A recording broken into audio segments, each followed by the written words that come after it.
So welcome back to Karthik bio academy YouTube channel. ఈరోజు మనకి AP government DSC పైన సందేహాల పైన ఒక 10 ఇంపార్టెంట్ పాయింట్స్ అనేది రిలీజ్ చేసింది. ఇది రేపు మనకి పేపర్లో రావచ్చు. చాలామంది అభ్యర్థులు డిఎస్సి కండక్ట్ చేస్తారా లేదా అనేటువంటి అపోహలు చాలామంది అయితే ఉన్నారు. వాళ్ళందరికీ ఏపీ గవర్నమెంట్ ఒక న్యూస్ అయితే రిలీజ్ చేసింది. ఫర్ డిఎస్సి 20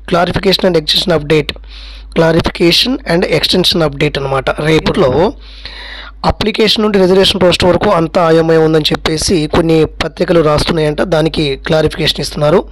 ఇది ఒక 10 మినిట్స్ పడుతుంది. ఒకసారి చూడండి. ఆంధ్రప్రదేశ్ ప్రభుత్వం సూచన నిబంధన ప్రకారము జీవో నెంబర్ 77 అన్ని రోస్టర్లకు కూడా చూపించడం జరిగింది. కానీ బ్యాక్లాగ్ పోస్టుల విషయంలో ఈ సంవత్సరం రిక్రూట్మెంట్ యొక్క రోస్టర్ను అలాగే కొనసాగించవలను. ఎందుకంటే 2/8/23 జారీ చేసిన జీవో నెంబర్ 77 ప్రకారం ప్రభుత్వ ఉత్తర్వు ప్రాస్పెక్టివ్గానే ఉంటుంది, కానీ రెట్రోస్పెక్టివ్గా కాదు. పత్రిక వారి నిబంధనలు తెలుసుకోకుండా వార్తలు ప్రకటించడం వల్ల అభ్యర్థులు ఆందోళన గురవుతుందని చెప్పేసి ఇది ఇచ్చారు. అయితే యాక్చువల్గా అయితే మనకి ఇప్పుడు ఈ నోటిఫికేషన్లో కేటగిరీ వైజ్ పోస్టులు కొన్ని పోస్టుల్లో బ్యాక్లాగ్ అని చూపించారు. అంటే బ్యాక్లాగ్ అని చూపించే అర్థం ఏంటంటే లాస్ట్ డిఎస్సిలో మరి ఆ పోస్ట్ ఎక్కడ ఆగిందో అని తెలుసుకోవడం చాలా కష్టం. కాబట్టి లాస్ట్ డిఎస్సిలో ఎక్కడైతే ఏ రోస్టర్తో ఆగిందో ఆ రోస్టర్ కంటిన్యూ చేశారని చెప్పేసి ఇక్కడ వీళ్ళు చెప్పడం జరిగింది. అంటే ఆప్షన్ 1 అనేది అప్లికేషన్ నుండి రిజర్వేషన్ రోస్టర్ వరకు అంతా అయోమయం చెప్పేసి రాశారంట. అది కరెక్ట్ కాదని చెప్పేసి గవర్నమెంట్ వారు ఇలాగ మనకి ఇచ్చారు. అంటే ఈ ఆప్షన్ 1 ఏం చెప్తుందంటే బ్యాక్లాగ్ పోస్టులు 2018 డిఎస్సిలో కొన్ని పోస్టులు మిగిలిపోతాయి. అంటే ఆ బ్యాక్లాగ్ రోస్టర్ సైకిల్ ఎక్కడో మనం కనుక్కోలేము. ఏ రోస్టర్ దగ్గర ఆ పోస్ట్ ఆగిందనే విషయం తెలియదు. కాబట్టి ఒక అభ్యర్థిగా మనం కనుక్కోలేము. కాబట్టి అది ఇక్కడ ఇవ్వటం జరిగింది. అయితే ఈ బ్యాక్లాగ్ చూపించినటువంటి మన కేటగిరీ వైజ్ పోస్టులో బ్యాక్లాగ్ అని రాస్తుంది కదా, ఆ బ్యాక్లాగ్ అనేది అది ఏ కేటగిరీకి చెందిందో అనేది మనం చెప్పలేము అనమాట. అది అలాగ ఒకటి ఇచ్చారు. అర్థమైంది అనుకుంటాను.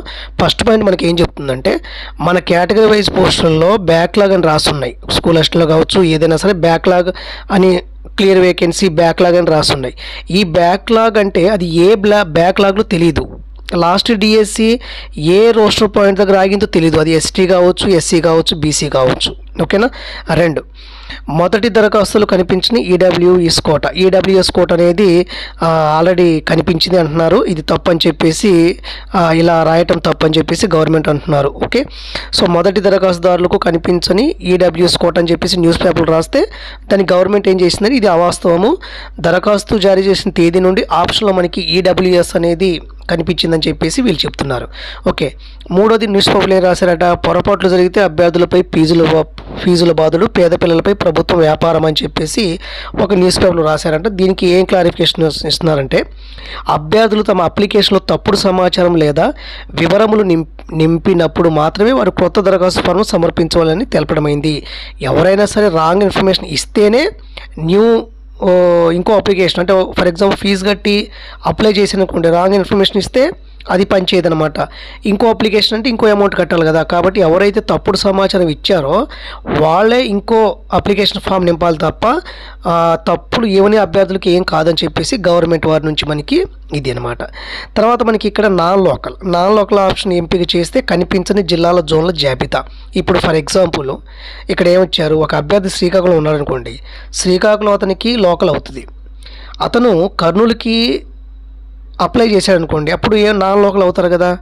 అంటే ఉదాహరణ చూడండి, ఇక్కడ స్థానికేతర అభ్యర్థులు పరీక్షా కేంద్రాలను ఎంపిక చేసుకున్న సమయంలో స్థానికేతర ఆప్షన్ ఇవ్వబడును. అప్పుడు అభ్యర్థులు నమోదు చేసుకోవచ్చు. అంటే మళ్ళీ మీకు రేపు ఎల్లుండిలో మనకి ఈ అప్లికేషన్లోనే మళ్ళీ ఈ సైట్లోనే మనకి స్థానికేతర ఆప్షన్ అంటే నాన్ లోకల్ ఆప్షన్ కనబడుతుందంట. అప్పుడు నాన్ లోకల్ ఎవరైతే అప్లై చేశారో వాళ్ళు ఆ ఆప్షన్లో అక్కడ ఎగ్జామ్ సెంటర్ పెట్టుకోవచ్చు. ఓకే. ఉదాహరణ చూడండి, అభ్యర్థి శ్రీకాకుళం స్థానికంగా ఉండి కర్నూలుకు స్థానికేతర పోస్టుకు అప్లై చేసుకోవాలనుకుంటే ఈ ఆప్షన్ ఎంపిక చేసుకోవచ్చు. శ్రీకాకుళంలో చదువుతున్న ఒక అబ్బాయి లోకల్, ఇతను కర్నూలు కర్నూలు డిస్టిక్ అప్లై చేయాలనుకోండి, ఇప్పుడు ఆప్షన్ కనిపిస్తుందంట రేపు ఎల్లుండిలో. ఆ ఆప్షన్ మీరు ఎంచుకోవచ్చు ఎవరైతే నాన్ లోకల్ రాస్తున్నారో. ఒకసారి అభ్యర్థి తన ఆప్షన్ నమోదు చేసుకున్న తర్వాత అభ్యర్థి నియామకము కర్నూలు జిల్లాకి పరిమితం చేయబడుతుంది. శ్రీకాకుళం నుంచి నాన్ లోకల్కి పెట్టారనుకోండి, అప్పుడు లోకల్ ఏమవుతాడు, వాళ్ళు ఏమవుతారు, కర్నూలు అవుతారు తప్ప శ్రీకాకుళం కాదని చెప్తున్నారు. శ్రీకాకుళం అభ్యర్థిగా పరిగణించబడడు. ఇదే విధంగా జోనల్ పోస్టులు కూడా దరఖాస్తు చేసుకోవచ్చును అని చెప్తున్నారు. కాబట్టి ఇక్కడ నాన్ లోకల్ అంటే ఆప్షన్ వస్తుంది. మీరు ఎక్కడైతే మీ జిల్లాలో పోస్టులు లేవో మిగతా జిల్లాలో అప్లై చేయడానికి ప్రయత్నించారు కాబట్టి కొంతమందికి ఇది ఉపయోగకరంగా ఉంటుంది. డిఎస్సి వెబ్సైట్ సర్వర్ సమస్య అసలు లేదని చెప్తున్నారు. దాదాపు నా 4 lakhs మెంబర్స్ అప్లై చేస్తున్నారు కాబట్టి సర్వర్ ప్రాబ్లం ఏమీ లేదు. వాళ్ళకి నెట్ లేకపోవటమే కారణం అని చెప్పేసి ఇక్కడ క్లారిఫికేషన్ ఇచ్చారు. తర్వాత మనకి ఎవరైనా ఫీజులు చెల్లించి జనరల్ నెంబర్ రాలేదనుకోండి, జనరల్ నెంబర్ రాకపోతే మన బ్యాంక్కి మన అమౌంట్ పడిపోతాయని చెప్పేసి ఇక్కడ అంటున్నారు. తర్వాత సెంట్రల్ టెట్ వివరాలు అనేవి స్టేట్ దగ్గర ఉండవు. అది స్టేట్ టెట్ డెస్క్టాప్లో ఏమి డేటాబేస్లో ఏమీ ఉండదు. అది అభ్యర్థులు తెలుసుకోవాలి. చాలామంది మాకు ఫోన్ చేసి మా సెంట్రల్ టెట్ టెట్ డీటెయిల్స్ అడుగుతున్నారు. మేము స్టేట్ టెట్ కాబట్టి మా దగ్గర సెంట్రల్ టెట్ డేటాబేస్ ఏమీ ఉండదని చెప్పేసి ఇక్కడ వాళ్ళు అడుగుతున్నారు. ఎడిట్ ఆప్షన్ కూడా ఒక 30,000 మంది అవస్థలు, ఎడిట్ ఆప్షన్ లేకుండా 30,000 మంది అవస్థలు అని చెప్పేసి న్యూస్ పేపర్లు రాస్తే ఇప్పుడు రేపొద్దున మనకి రేపేళ్ళలో మనకి ఎడిట్ ఆప్షన్ ఇస్తారంట. మరి ఎడిట్ ఆప్షన్లో మనం ఏం చేయాలి అంటే ముందుగా అభ్యర్థులు వెబ్సైట్ను డిలీట్ ఆప్షన్ ఎంచుకోవాలి. మీరు వెబ్సైట్కి వెళ్ళిన తర్వాత కొట్టంగానే మనకి డిలీట్ అనే ఒక ఆప్షన్ ఉంటుంది.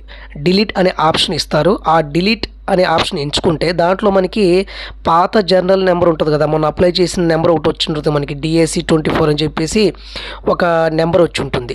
ఓకే, అభ్యర్థి పాత జనరల్ నెంబర్తో మరియు అభ్యర్థి మొబైల్కు వచ్చి OTPను ఎంటర్ చేసి డిలీట్ ఆప్షన్ పొందొచ్చు అనమాట. ఓకే, జనరల్ నెంబర్ ఎంటర్ చేయమంటుంది, మొబైల్ నెంబర్ ఇస్తారు, అప్పుడు OTP వస్తుంది. OTP వస్తే ఇప్పుడు ఏమవుతుంది, డిలీట్ ఆప్షన్ ఎనేబుల్ అవుతుంది. ఓకే, డిఎస్సి అప్లికేషన్ ఓపెన్ చేయగానే మీకు మీ జనరల్ నేమ్ ఎంటర్ చేయాలి. ఎడిట్ ఆప్షన్ క్లిక్ చేస్తే జనరల్ నేమ్ అడుగుతుంది, మొబైల్ నెంబర్ ఇవ్వాలి, మొబైల్కి OTP వస్తుంది. OTP వచ్చిన తర్వాత డిలీట్ ఆప్షన్ మీకు వస్తుంది అనమాట. అప్పుడు మీకు మీ ఏమేమి తప్పులు చేశారో అన్నీ కూడా మీరు సరి చేసుకోవచ్చు. అంటే ఏంటి, మీ యొక్క పేరు కావచ్చు, సెలెక్ట్ చేసుకున్నటువంటి పోస్ట్, జిల్లా, ఇవన్నీ కూడా మార్చుకోవచ్చు అంటున్నారు అనమాట. ఓకేనా, ఒకవేళ అభ్యర్థన పేరుతో స్పెల్లింగ్ మిస్టేక్స్ ఉన్నాయో అభ్యర్థన పరీక్ష కేంద్రం నామినల్ రూల్స్ ఉంటే తమ సంతకం ఓకే, ప్రాబ్లం లేదు. మన హాల్ టికెట్ మీద స్పెల్లింగ్ తప్పున మనం రాసినా అక్కడ మనకి ఎగ్జామ్ హాల్లో నామినల్ రూల్స్ ఉంటాయి, వాటి మీద మన సైన్ పెట్టేటప్పుడు మనం సరి చేసుకోవచ్చు, ప్రాబ్లం లేదు. అభ్యర్థుల ఫీజు గడువు 25 తారీఖు ఫిబ్రవరి, యాక్చువల్గా 21 ఈరోజు 25 వరకు ఉంది కాబట్టి చాలా జాగ్రత్తగా గమనించుకోండి. దీంట్లో చాలా ఇంపార్టెంట్ పాయింట్ ఏంటంటే మీకు చెప్పడం మర్చిపోయాను, ఇక్కడ అప్లికేషన్ నుండి రిజర్వేషన్ రోస్టర్ వరకు అంతా అయోమని చెప్పేసి ఒక న్యూస్ పేపర్లు రాశారంట. ఇక్కడ గవర్నమెంట్ ఏం చేస్తుందంటే ఆంధ్రప్రదేశ్ ప్రభుత్వం సూచించిన నిబంధన ప్రకారము జియో నెంబర్ 77 జనరల్ అడ్మినిస్ట్రేషన్ వీళ్ళు అన్ని రోస్టర్లు కూడా చూపించడం జరిగింది. అంటే గవర్నమెంట్ ఏం చెప్తుందంటే అన్ని రోస్టర్లు మేము చూపించాము, కానీ బ్యాక్లాగ్ పోస్టుల విషయంలో ఈ ఇయర్ రిక్రూట్మెంట్ యొక్క రోస్టర్ను అలాగే కొనసాగించవలెను.